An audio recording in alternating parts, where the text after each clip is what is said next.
की जन्मभूमि नहीं है क्या? पर वो तो अब कोर्ट में है ना। कोर्ट का ही आदेश पालन कर रहे हैं ना, तो अब तक तो वहां बहुत कुछ हो गया होता।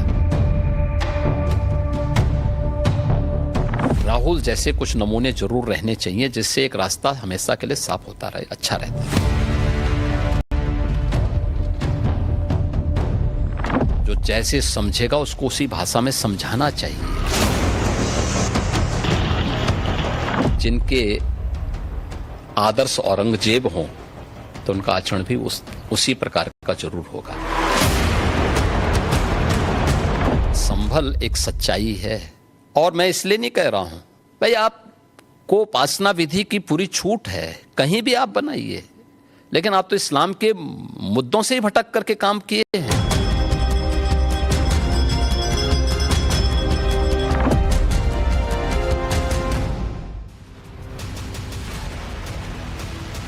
नमस्कार, आपके साथ मैं हूं विद्यानाथ झा और वक्त हो गया है आज के स्पेशल बुलेटिन का। आज बात करेंगे योगी के उस विस्फोटक इंटरव्यू की जिसकी चर्चा राजनीतिक गलियारों से लेकर गांव तक हो रही है। सीएम योगी ने आज उन सभी मुद्दों पर बेबाकी से अपनी बात रखी जिस पर विरोधी अपनी सियासी रोटियां सेकते हैं। देश के सबसे बड़े सूबे के मुखिया योगी आदित्यनाथ ने अयोध्या, मथुरा, काशी के साथ संभल में मंदिरों को पुनर्जीवित करने को लेकर दो टूक शब्दों में अपना बयान दिया। रंग भेद हो या फिर देश के मुसलमानों की सुरक्षा, आक्रांताओं का हिंदुओं पर आतंक हो या वक्त की अंधेरगर्दी, हर बात का जवाब उन्होंने बेझिझक दिया। इंटरव्यू में सीएम योगी ने बुलडोजर एक्शन को जारी रखने का संदेश भी लाउड एंड क्लियर दिया। साथ साथ ये साफ कर दिया कि भारत में सनातन के खिलाफ कोई साजिश नहीं चली। दंगाइयों को भी उन्होंने बिग और बोल्ड मैसेज दिया। साथ ही कांग्रेस और समाजवादी पार्टी पर भी करारा पलटवार किया। उत्तर प्रदेश के मुख्यमंत्री योगी आदित्यनाथ ने कहा कि 100 हिंदू परिवारों के बीच रहने वाला एक मुस्लिम परिवार सुरक्षित है, लेकिन क्या 100 मुस्लिम परिवारों के बीच 50 हिंदू परिवार सुरक्षित नहीं रह सकते हैं? चलिए अब आपको योगी के उन सभी बयानों को एक एक करके सुनवाते। हम तो सबके बीच सबको समान भाव से देख रहे हैं। उत्तर प्रदेश में मुसलमान सबसे ज्यादा सुरक्षित है, सबसे ज्यादा सुरक्षित है। अगर हिंदू सुरक्षित है तो वह भी सुरक्षित है।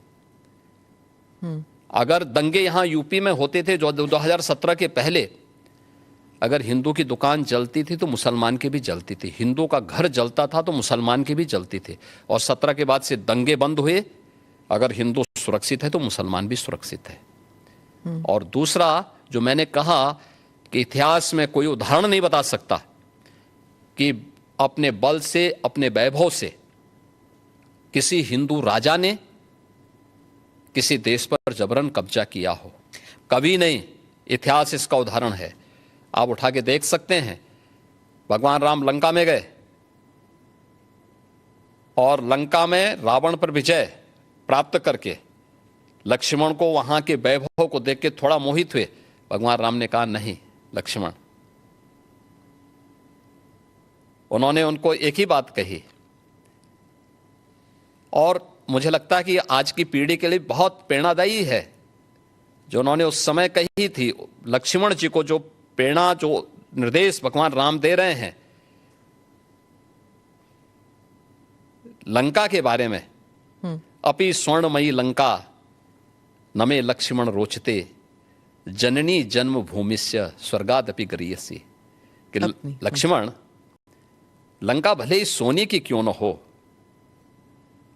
लेकिन याद रखना ये मुझे रुचिकर नहीं लगती, मेरी रुचि का नहीं है। मेरा काम था माता सीता को दुरात्मा रावण से मुक्त करना, वो मैंने कर लिया है।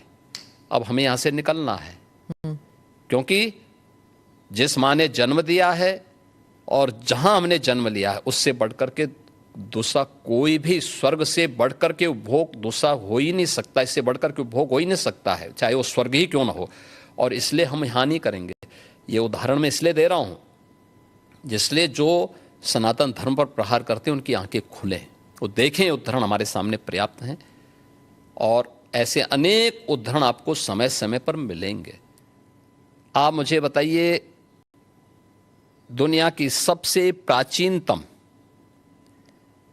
धर्म और संस्कृति है सनातन धर्म। उसके नाम से ही आप अंदाजा लगा सकते हैं दुनिया की कोई जाति मत और मजहब नहीं है जिसको उसकी विपत्ति के समय सनातन धर्मावलंबियों ने शरण न दी हो, उसके संरक्षण के लिए उसको हर प्रकार से फलने फूलने के लिए अवसर न प्रदान किया हो। लेकिन बदले में उसे मिला क्या? बदले में मिला क्या? और दुनिया के अंदर कोई उदाहरण नहीं, कोई उदाहरण नहीं कि कहीं भी हिंदू राजाओं ने दुनिया के अंदर कहीं भी अपने बल पर, अपने वैभव के दंभ से किसी पर आधिपत्य स्थापित किया हो, कहीं नहीं है। देखिए उदाहरण, अयम निज परो वेति गणना लघु चेतसाम उदार चरितानाम तो सुधेव कुटुंबकम, इस सनातन वाक्य है। दुनिया के अंदर कोई बोलता है? दुनिया के अंदर किसी ने इसका आचरण किया? कोई नहीं किया। सब तो हड़पना चाहते हैं। यानी यह अपना है या पराया है, भेदभाव छोटी संकुचित बुद्धि के लोग करते हैं। उदार चरित्र के लोगों के लिए तो पूरी दुनिया ही एक परिवार है। इस भाव के साथ सनातन धर्मावलंबी ने हमेशा काम किया है। और आज भी उदाहरण देखने को मिल सकता है कि 100 हिंदू परिवारों के बीच में, 100 हिंदू परिवारों के बीच में एक मुस्लिम परिवार सबसे सुरक्षित रहता है। उसको इसके पर्व और त्योहारों को, उसको अपने सभी मजहबी कर्मों को करने के लिए, या जिस मत और मजहब या संप्रदाय या सेक्ट का अनुयायी होगा उसको उस परंपरा के अनुसार अपने सारे धार्मिक मान्यताओं या उपासना विधि को पूरी स्वतंत्रता होती है। लेकिन मैं कहता हूं 100 परिवारों के बीच में, एक हिंदू की बात तो दूर करिए, 100 मुस्लिम परिवारों के बीच में 50 हिंदू सुरक्षित रह सकता है क्या? नहीं रह सकता। अब बांग्लादेश आपके सामने उदाहरण है, इससे पहले पाकिस्तान उदाहरण था, अफगानिस्तान में क्या हुआ था। ये चीजें दिखाती हैं और होशियारी यही है कि कहीं धुआं उड़ रहा हो या किसी को ठोकर लग रही हो तो हमें ठोकर लगे इससे पहले हम संभल जाएं। रंग खेल रहे हैं तो हो सकता गया तो उससे कोई अस्तित्व खराब तो नहीं हुआ किसी का। आप मुझे बताइए, पहले तो कभी नहीं हुआ था। ऐसा नहीं है।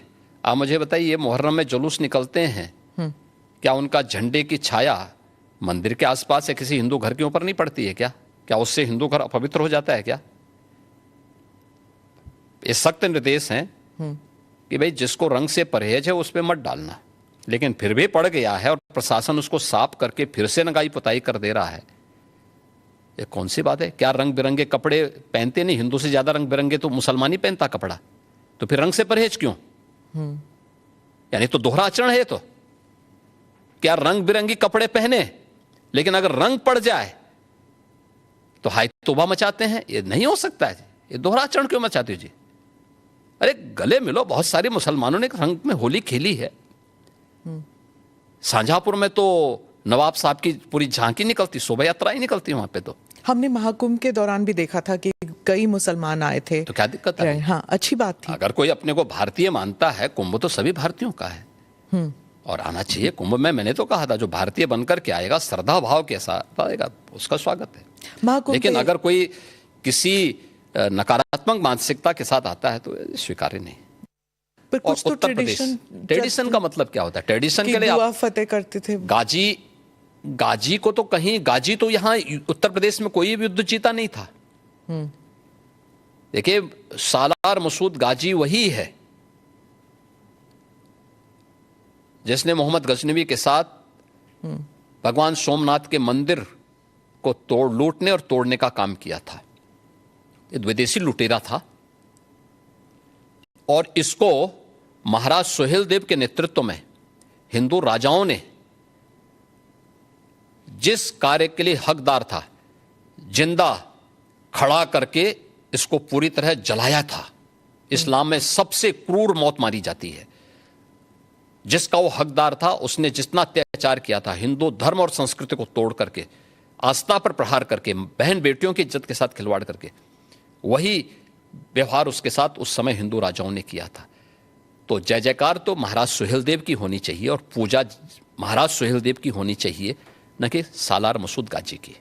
इसीलिए कहते हैं ना कि मुसलमान खतरे में है, जो ओवैसी कहते हैं आपके राज्य में, क्योंकि जो ट्रेडिशन चलते आए हैं आप उनको हटाना चाहते हैं, जो उनके जिनके लिए वो पूजनीय समझते हैं आप उनको कह रहे हैं कि वो गद्दार हैं, उनको हटाना चाहते हैं आप। इसलिए मुसलमान इससे खतरे में नहीं है, इनकी वोट बैंक की राजनीति खतरे में है। उन्होंने भारत की आस्था पर प्रहार किया, भारत की बहन बेटियों की इज्जत के साथ खिलवाड़ किया, भारत को लूटा। इसका महिमा मंडन आस्था का अपमान है, इनका महिमा मंडन मातृशक्ति का अपमान है, इनका महिमा मंडन करके हम देश का अपमान करते हैं और मुझे लगता है कि यह कोई भी भारतीय स्वीकार नहीं करेगा। याद करना, यही वे आक्रांता थे जिन्होंने देश के अंदर जबरन धर्मांतरण को आगे बढ़ाया था। देश के अंदर आज भी बहुत सारे मुस्लिम परिवार ऐसे हैं जो अपने पूर्वजों की परंपरा का जो विस्मरण करते हैं और 6 पीढ़ी पहले, 8 पीढ़ी पहले बहुत सारे लोगों ने डॉक्यूमेंट तैयार रखे हुए हैं कि उनके पूर्वज कोई ना कोई हिंदू था।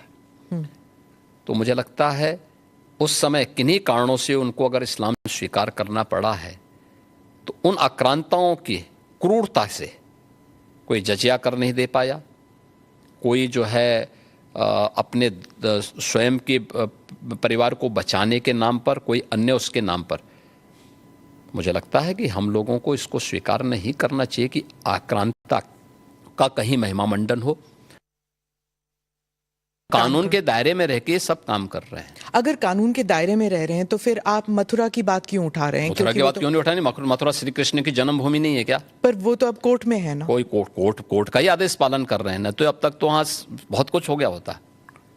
तो अयोध्या, काशी, अब फिर मथुरा भी, और कितने और? आप मुझे बताइए, सनातन हिंदू धर्म के जो महत्वपूर्ण स्थल हैं उन सभी स्थलों को हमारी विरासत के प्रतीक हैं। देखिए, डॉक्टर राम मनोहर लोहिया के नाम पे राजनीति बहुत सारे लोग करते होंगे। में ही 65 निकाल रहे हैं आप, तो फिर 65 नहीं, वहां 68 सभी तीर्थों को हम निकाल रहे हैं। 54 से अधिक निकल चुके हैं और बाकी सभी को ढूंढ रहे हैं। शास्त्रीय प्रमाण उसके मौजूद हैं, उनको दिखा रहे हैं कहाँ कहाँ हैं। जिसने भी कब्जे किए होंगे उनको एक एक करके सबको निकालेंगे। कितने मस्जिद फिर निकलेंगे? मस्जिद, देखिए सवाल मस्जिद का नहीं है, जितने अतिक्रमण होंगे वो अतिक्रमण हटेंगे। आप कितनी जगह खोदेंगे? कितने मस्जिद? जितने भी होंगे सब ढूंढेंगे,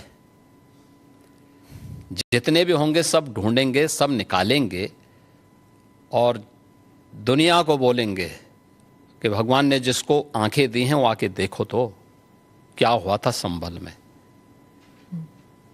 देखिए, संभल एक सच्चाई है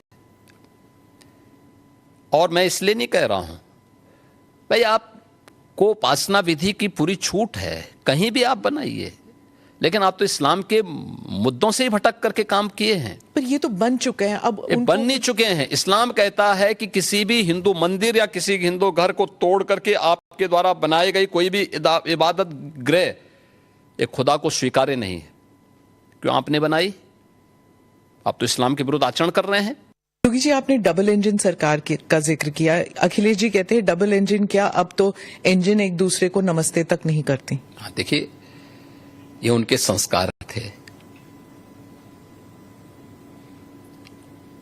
हमारे यहां हम विरासत को सम्मान दे करके अपनी वर्तमान लीडरशिप को भी सम्मान करते हैं और अपने पूर्वजों के प्रति भी सम्मान का भाव रखते हैं। लेकिन जिनके आदर्श औरंगजेब हों तो उनका आचरण भी उसी प्रकार का जरूर होगा और लोगों ने देखा भी अपनी आंखों से। आप क्यों कहते हैं कि उनका औरंगजेब उनके लिए आदर्श हैं? क्योंकि वो औरंगजेब को महिमा मंडित कर रहे हैं। वे सब लोग उस कैटेगरी में खड़े हो चुके हैं। उनके नेताओं ने मुंबई से लेकर के लखनऊ तक ये सभी लोग तो महिमा मंडन करने वाले लोग हैं। तो जिनका जैसा आदर्श होगा तो वैसे ही उनका स्वयं का चरित्र भी होगा। यही तो हमारी संस्कृति भी कहती है, शिवो भूत्वा शिवम यजेत। तो जो जिसकी पूजा करेगा उस जैसा ही बनता है। हम राम को आदर्श मानते हैं, कृष्ण को आदर्श मानते हैं, शिव को आदर्श मानते हैं, उनकी पूजा करते हैं, तो स्वाभाविक रूप से उनके अच्छे गुण भी हमारे अंदर उनकी कृपा से समाहित होते हैं। जो औरंगजेब को, बाबर को अपना आदर्श मानता होगा, तो उन जैसे गुण भी उनके अंदर देखने को मिलेंगे, और ये आचरण लोगों ने अपनी आंखों से देखा भी है और आगे भी देखेंगे। बुलडोजर जस्टिस जब मना किया है फिर भी चल रहा है। देखो, जो न्याय मानते होंगे उनके लिए न्याय होता है। जो स्वयं न्याय को, कानून को अपने हाथों में लेते हैं, तो बहुत बार कानून के दायरे में रहकर के उनको सबक भी सिखाया जाता है। जो जैसे समझेगा उसको उसी भाषा में समझाना चाहिए। आप मुझे बताइए, कोई हिंसक बनकर के प्रहार करने के लिए आ जाए हमारे सामने और हम उसके सामने गिड़गिड़ाएं, ये नहीं। अगर वो हिंसक बन के आया तो उसको पहले उसकी हिंसा का प्रतिकार तो वहां पे करना पड़ेगा ना। इनका भारत जोड़ो, भारत तोड़ो अभियान का हिस्सा है। ये जहां जाते हैं, दक्षिण में जाएंगे तो उत्तर भारत की निंदा करेंगे, उत्तर में आएंगे तो दक्षिण की निंदा करेंगे, भारत से बाहर जाएंगे तो भारत की निंदा करेंगे। इसलिए इनके आचरण को देश समझ चुका है। लेकिन भारत की राजनीति में भारतीय जनता पार्टी के लिए राहुल जैसे कुछ नमूने जरूर रहने चाहिए, जिससे एक रास्ता हमेशा के लिए साफ होता रहे, अच्छा रहता है, बना रहे। 2024 के बारे में आपने शुरुआत में ही बता दी थी ना। हाँ, संविधान का कांग्रेस और विपक्षी दलों ने जो दुष्प्रचार किया था, और ये दुष्प्रचार ही नहीं किया था, विदेशी पैसे भी इसमें इन्वॉल्व थे। जॉर्ज सोरोस ने तो बहुत पहले इसकी घोषणा कर दी थी। पर इसकी कोई पुष्टि तो हुई नहीं। पुष्टि हुई है, अभी धीरे धीरे करके आगे बढ़ने दीजिए, बहुत सारे तथ्य सामने आएंगे। व्यापक पैमाने पे दुष्प्रचार का माध्यम, एनजीओ के माध्यम से इन्होंने गांव गांव में, सोशल मीडिया प्लेटफॉर्म के माध्यम से, डिजिटल मीडिया के माध्यम से दुष्प्रचार किया कि संविधान बदल देंगे, मोदी जी आएंगे तो नया संविधान ला देंगे, तमाम प्रकार की इन्होंने जो बातें कही। दूसरा, सोरोस के पैसे यूपी में भी लगे थे। मैं कह रहा हूं पूरे देश में विदेशी पैसा इन्वॉल्व था लोकसभा चुनाव के दौरान, जिसमें कांग्रेस और उसके सहयोगी दलों ने, जो भी इंडी गठबंधन से जुड़े हुए दल थे, ये लोग धड़ल्ले से उसके लिए डायरेक्ट इनडायरेक्ट उसमें लिप्त थे, और उसी के माध्यम से इन्होंने पूरे चुनाव को प्रभावित करने का प्रयास किया था। यह कृत्य देशद्रोह की श्रेणी में आता है। देखिए, भाजपा मस्जिद में कब्जा करके क्या करेगी? मंदिर ढूंढेगी। ये मुझे लगता है कि गुमराह कर रहे हैं। वक्फ के नाम पर आखिर कितना जमीन कब्जा करोगे? दूसरा, वक्फ के नाम पर एक भी कोई इन्होंने वेलफेयर का काम किया हो, एक भी नहीं आप गिना सकते। देखिए, वक्फ के नाम पे जो भी आता है, उसने उस प्रॉपर्टी को अपने व्यक्तिगत स्वार्थ के लिए दुरुपयोग किया है, बेचा है, औने पौने दाम पे बेचा है। आज स्थिति क्या है? एक एक प्रॉपर्टी के लिए कई कई लोगों को इन्होंने प्रॉपर्टी को बेचा है। उससे विवाद हो रहे हैं, उससे तमाम प्रकार के संकट आने वाले समय में होंगे। जो बसे हैं उनके लिए भी, और जिन लोगों ने पैसा दिया है उनके लिए भी, क्योंकि पूंजी उन सबकी डूब जाएगी। तो ये तो इससे बड़ी बेवकूफ बनाने वाली कोई बात ही नहीं हो सकती है। दूसरा, इन्होंने कोई भी संपत्ति देखिए सरकारों पर यही एक दबाव बना करके ब्लैकमेलिंग लोग करते थे।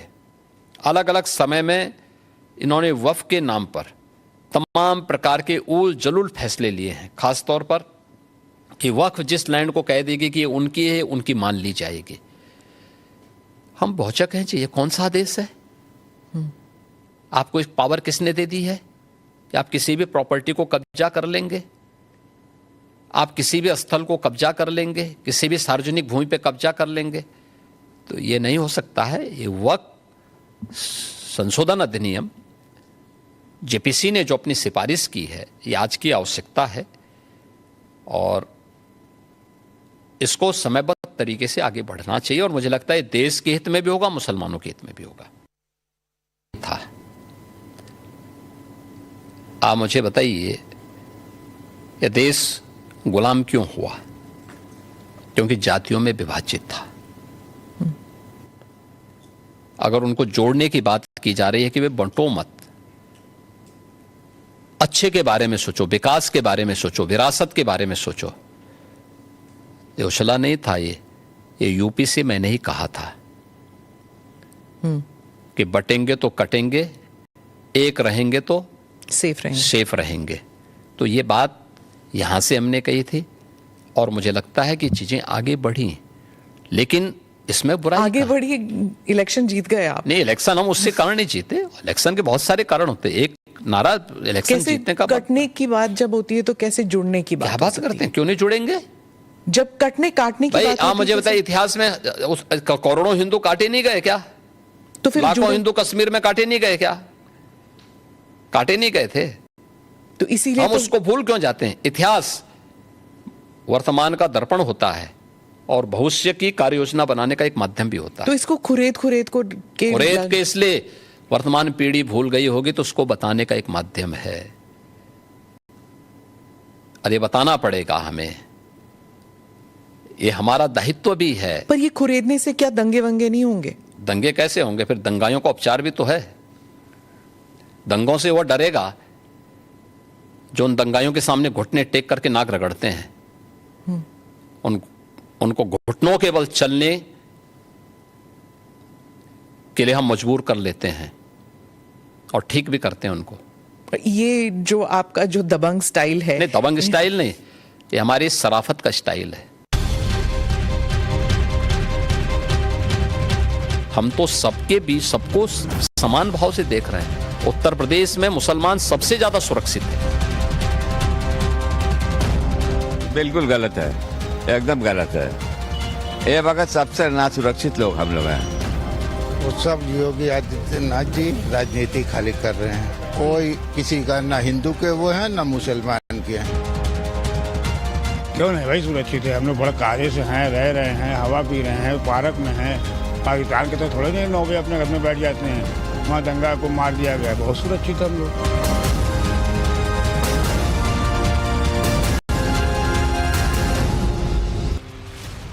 योगी आदित्यनाथ के इंटरव्यू से जुड़ी इस वक्त की बड़ी खबर सामने आ रही है। ग्राउंड जीरो पर जाकर नवभारत की टीम ने रिपोर्ट्स तैयार की है। यूपी के कोने कोने में योगी आदित्यनाथ के मुस्लिम सुरक्षा वाले बयान पर लोगों का क्या कहना है, खासकर मुस्लिम मोहल्लों का क्या कहना है, आपको वो सुनाएंगे। आपको बता दें, योगी आदित्यनाथ ने इंटरव्यू में कहा है यूपी में मुस्लिम सबसे ज्यादा सुरक्षित हैं। अगर यूपी में हिंदू सुरक्षित हैं तो मुसलमान भी सुरक्षित हैं। देखिएगा।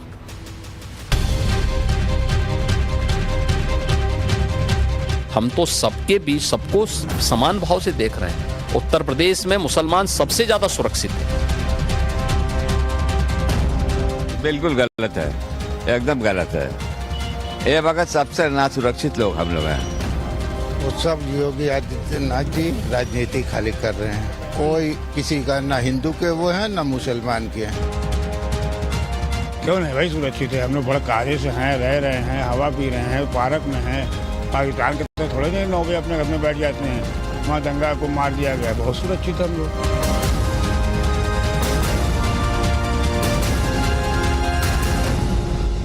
एकदम गलत है। ये वक्त सबसे ना सुरक्षित लोग हम लोग हैं। अभी सब वाकया आपको मालूम है, अमडिया मंडी में 6 तारीख या 7 तारीख के एक लड़की धक्का लग के किसी दूसरे साइकिल वाले से गिर गई और दूसरा आदमी आवा मुसलमान, उसे सब उसी जगह रहने वाले हैं। वो उसको उठा दिया, उसको पाँच को पकड़ दिया। गलत, सबसे गलत। सबसे सुरक्षित हम लोग मुलायम सिंह अखिलेश के यादों में रहे, बस। कांग्रेस में भी इतना सुरक्षित नहीं रहे हम लोग। सब योगी आदित्यनाथ जी राजनीति खाली कर रहे हैं। कोई किसी का ना हिंदू के वो है ना मुसलमान के हैं। बस अपनी कुर्सी बचाने के लिए ये सब खेल खेल रहे हैं। अगर से इतना ही हमदर्द जनता की होते तो स्कीम अच्छी अच्छी लाके सबको फायदा पहुंचाए। स्कीम तो ला रहे हैं, सौगाते मोदी जो ईद के लिए तोहफा दिया जा रहा है। यूपी में 20 करोड़ आदमी है, अगर से 5-10 हजार आदमी को फायदा पहुंचा तो वो स्कीम तो हुई नहीं। उत्तर प्रदेश सुरक्षित है मुसलमानों के लिए? अभी तक तो यहाँ बहुत सुरक्षित है और जगह से बहुत ही बेहतर है। अभी ज्यादा कुछ नहीं है यहाँ पे, लेकिन फिर भी इंसान डरा हुआ है। कुछ नहीं सुरक्षित है मुसलमान, सिर्फ खाली वो दिखावा है और मुसलमान सुरक्षित नहीं है। जहाँ हम लोगों का कोई कहीं से जोर पावर नहीं है और उनको जो करना है करें। क्यों नहीं भाई सुरक्षित है, हम लोग बड़ा कायदे से हैं, रह रहे हैं, हवा पी रहे हैं, पार्क में हैं। पाकिस्तान के तो थोड़े नहीं 9 बजे अपने घर में बैठ जाते हैं, वहाँ दंगा को मार दिया गया। बहुत सुरक्षित है हम लोग। सुरक्षित क्यों नहीं है? उनकी बातों पर तो हमको एतबार नहीं है। कहते हैं कुछ, करते हैं कुछ। कहने को कहते हैं कुछ, करते हैं कुछ, तो क्या एतबार किया जाए? क्या कहते हैं, क्या करते हैं? देखिए आपके सामने ये मस्जिद का है तो ये है वो है, सब मामला आप लोग के सामने है। वह बोर्ड वाला चल रहा है, तो क्या कहा जाए? अरे तो पहले रहा उसे रहने दीजिए, आगे क्या जरूरत है ज्यादा उछालने के या करने से? जो परंपरा चली आ रही है आने दीजिए। तो मतलब कथनी और करनी में आपको अंतर दिख रहा है? बिल्कुल अंतर है। अब देखिए भाई, योगी जी का मामला ये है कि वो तो सब भी बोलती हैं, अगर हम लोग के लिए भलाई करते तो इससे बेहतर क्या है? थोड़ा राहत मिल जाए। थोड़ा सा जो ये हिंदू मुस्लिम, खाली इस पे थोड़ा कंट्रोल कर लेना। बहुत अच्छी सरकार चला रहे हैं, हाँ बहुत अच्छी चला रहे हैं, चलना भी चाहिए, लेकिन ये आके यहाँ मामला जरा सा अटक जाता है। वो तो हम सभी लोग देख रहे हैं कितना हम लोग सुरक्षित है। अभी होली के बारे में क्या मुसलमान को सुरक्षित रखा? मस्जिद ढकने की नौबत गया है। वो सीओ क्या भाषण दिया, ये कितना पदार्थ वाला भाषण देता है, संपत्ति या कितना हम सुरक्षित है? की नजर में आता, हमारी नजर में तो नहीं आता है। हम लोग की नजर में कहाँ आता है? आपको क्या लगता है उत्तर प्रदेश मुसलमानों के लिए किस तरीके का यहाँ पे माहौल है? माहौल है अंदर अंदर, लोग जो है तो बात में महसूस कर रहे हैं। खुलते नहीं, कोई नहीं, ये खुलते नहीं होते। उनका कोई भी काम हो जबरदस्ती हो जाता है, एक तरफा हो जाता है। कसक है दिल में एक हाँ सरकार को लेकर। हाँ सरकार क्यों? सरकार जो है तो एक तरफा नहीं करती है। कोई के 70 आदमी को पकड़े, कोई के ना पकड़े, ये बात है। ये दुनिया कैसे मिटेंगी? योगी मोदी जी दुनिया को मिटाने की कोशिश कर रहे हैं। इस बार ईद पर लोगों के लिए, आप लोगों के लिए तोहफा भी उन्होंने भेजा है। क्या तोहफा भेजा है? सौगाते मोदी के नाम से वो सेवैया दे रहे हैं, खजूर दे रहे हैं, शक्कर दे रहे हैं। चीनी अभी नहीं मिला है, वो कल से ही शुरुआत है मेरे ख्याल से। 2-3 दिन में आप लोग को मिलेगा। 3 दिन में क्या देंगे? नहीं ठीक है, बात की है, सिंबॉलिक प्रतीकात्मक रूप से आगे पहल की है। अच्छा, और मतलब पूरा जब खत्म हो गया है तब उन्होंने डिमांड किया है। मोदी योगी जी को 8 साल सरकार चलाते उत्तर प्रदेश के अंदर हो गए। जो लोग जो है गुंडई करते थे, अब उसमें मुस्लिम सही या हिंदू सही, कोई भी सही, जो गुंडई करेगा वो जेल में जाएगा। और आज इतना अच्छा माहौल है उत्तर प्रदेश के अंदर, मुसलमान सबसे ज्यादा सुरक्षित हैं और ना तो कोई दंगे हो रहे हैं, ना कोई फसाद हो रहा है। और जो भी प्रशासन है उन्होंने स्ट्रिक्टली यानी कि मतलब सब सही कर रखा है और प्रशासन भी टाइम पे यानी कि मतलब अपनी ड्यूटी कर रहा है और सब चीज सुरक्षित है। मुसलमान जो है यूपी के अंदर सबसे ज्यादा सुरक्षित है, ना कोई दंगा हो रहा है, हर चीज काम वक्त पे हो रही है। पहले के मुकाबले उत्तर प्रदेश के अंदर आज मुस्लिम समुदाय के लोग बेहद सुरक्षित हैं, क्योंकि पहले कहीं ना कहीं दंगे हुआ करते थे, लड़ाइयां हुआ करती थी, जो कि आज ऐसा देखने को नहीं मिलता है। मुझे लगता है कि उत्तर प्रदेश सरकार ने गुंडाई खत्म कर दी है और दंगे तो बिल्कुल ही खत्म हो चुके हैं, देखने को नहीं मिलते। वैसा कोई परेशानी नहीं है। कुछ लोग ऐसे हैं क्या ना बोलिए, जो हमें भड़काऊ भाषण का इस्तेमाल करते हैं, भड़काऊ चौराहों पे उल्टी सीधी बातें करते हैं और उल्टा सीधा वो बोलते हैं, बोले ये है वह है, और नारेबाजी लगाते हैं उल्टे सीधे। इनके लिए रोगी जी से ये कहना है क्या ना बोलिए, इनके लिए सख्त कार्रवाई करें जो उल्टा सीधा बोलता है। भड़काऊ भाषण देता है। मुख्यमंत्री योगी आदित्यनाथ जी ने अगर ये बात कही है कि उत्तर प्रदेश में मुसलमान सबसे ज्यादा सुरक्षित है, तो कोई दो राय नहीं है। बिल्कुल बात उनकी सही है और दुरुस्त है। अगर उत्तर प्रदेश के अलावा और भारत को देख लें और उसके पड़ोसी ममालिक अफगानिस्तान, पाकिस्तान, बांग्लादेश को देख लें, तो बेशक ये बात बिल्कुल सही है। उत्तर प्रदेश और पूरे भारत में मुसलमान सुरक्षित है, महफूज है, किसी तरीके से कोई खतरा नहीं है। योगी आदित्यनाथ के मुस्लिम सुरक्षा वाले बयान का असर सिर्फ यूपी में ही नहीं, पूरे देश में नजर आ रहा है। योगी के इस बयान पर मुंबई के मुस्लिम क्या बोल रहे हैं, सुनिए। ऑफकोर्स सेफ है, लेकिन हम गलत नहीं है तो हम कोई भी किसी चीज के लिए क्यों डरे, ठीक है ना। और गलत चीज गलत ही होती, सही सही होती है। किसको मोदी जी की सरकार है ये, तो कोई भी दंगा वगैरह हुआ नहीं है। और मुसलमान जो अपना कारोबार जो ठीक ठाक कर रहा है, ऐसा कोई प्रॉब्लम है नहीं। तो मुंबई में नहीं, मुंबई में भी जो है फडणवीस जी की सरकार में बहुत अच्छा चल रहा है। अब जब से भारतीय जनता पार्टी की सरकार है ये, तो कोई भी दंगा वंगा कुछ है नहीं। जो भी है अपना सुकून के साथ अपना व्यापार कर रहे हैं। कहता हूँ माननीय आदरणीय श्री बाबा योगी आदित्यनाथ जी ने जो कह रहे हैं सही कह रहे हैं। उत्तर प्रदेश में हमारे मुस्लिम समाज बहुत सेफ है। लोगों को लगता है कि मतलब कि हमारा मुस्लिम समाज सेफ नहीं है, लेकिन हमें जो लगता है, हम भी उत्तर प्रदेश के हैं, हम भी उत्तर प्रदेश हैं, लेकिन हमको ये लगता है कि उत्तर प्रदेश के सभी मुसलमान जो है मतलब सेफ है। तो मुंबई में भी एकदम सेफ है, कोई दिक्कत परेशानी नहीं है। आखिर में योगी आदित्यनाथ का वो बयान भी सुन लीजिए जिसने राजनीति से लेकर आम लोगों के बीच हलचल मचा दी। हम तो सबके बीच सबको समान भाव से देख रहे हैं। उत्तर प्रदेश में मुसलमान सबसे ज्यादा सुरक्षित है, सबसे ज्यादा सुरक्षित है। अगर हिंदू सुरक्षित है तो वह भी सुरक्षित है। अगर दंगे यहां यूपी में होते थे जो 2017 के पहले, अगर हिंदू की दुकान जलती थी तो मुसलमान की भी जलती थी, हिंदू का घर जलता था तो मुसलमान की भी जलती थी। और 17 के बाद से दंगे बंद हुए। अगर हिंदू सुरक्षित है तो मुसलमान भी सुरक्षित है।